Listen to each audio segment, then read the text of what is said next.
So ground sniffing, checking in with the dog, look away, walk away. Oh, scary noise.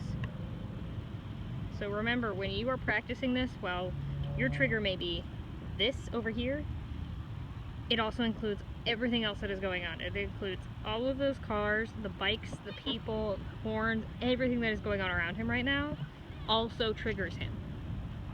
So it is very important that when you do this, that you're keeping that in mind and not trying to get really close really fast.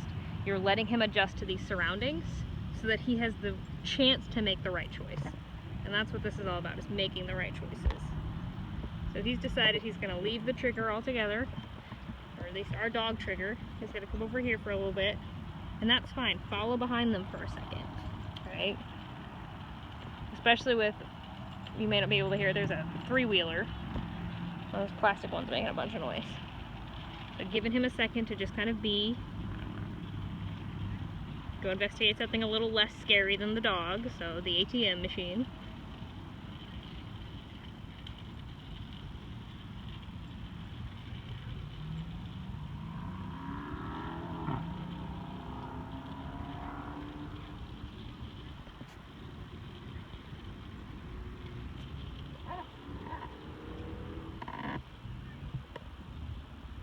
Checking in with the car that just drove by.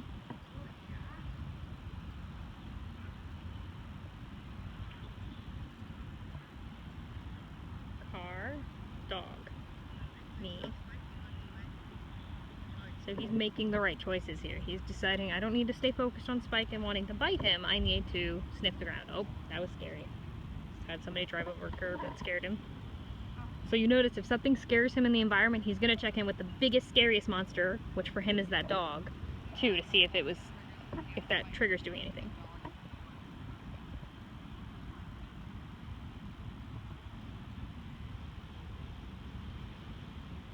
Checking in with me. And the people behind me getting out of the car.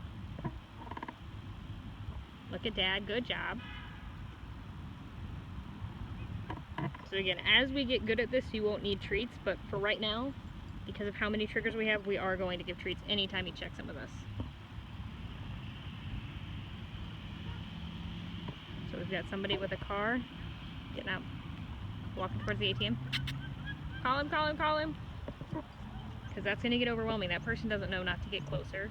He's going to push him over his threshold level where he's thinking and just make Apollo react. Remember, when they're reacting, they're not thinking. You can't be proactive and reactive at the same second, okay? We're trying to teach him to be more proactive, teaching him that if you see something that's scary, don't get closer to the scary thing because it'll just make you more scared. That you can leave. So it's making funny noises as he uses the ATM. Walking closer to them. You've got people behind you. And then you got people that are going to be walking up into frame here in a second. He's looking at them, he's looking back. So now he's going to be stuck between two triggers. He's got the dog up, getting too close. So you saw that magnetism, where they magnetize in. He feels like he needs to get closer, but when he runs up, that's when you see that barking behavior that we don't want him to do, and that snapping that you saw when you visited your sister's, or your daughter's dog, excuse me. I guess it would be Dad, whatever.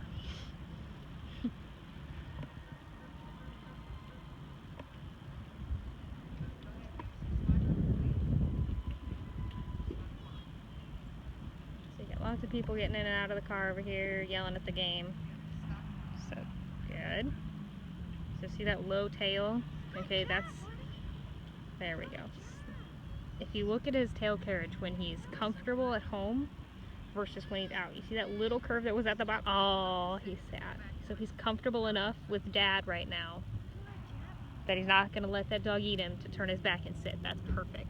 That's what we want from that front. There's a dog coming out of a car in the parking lot. But he's ground sniffing.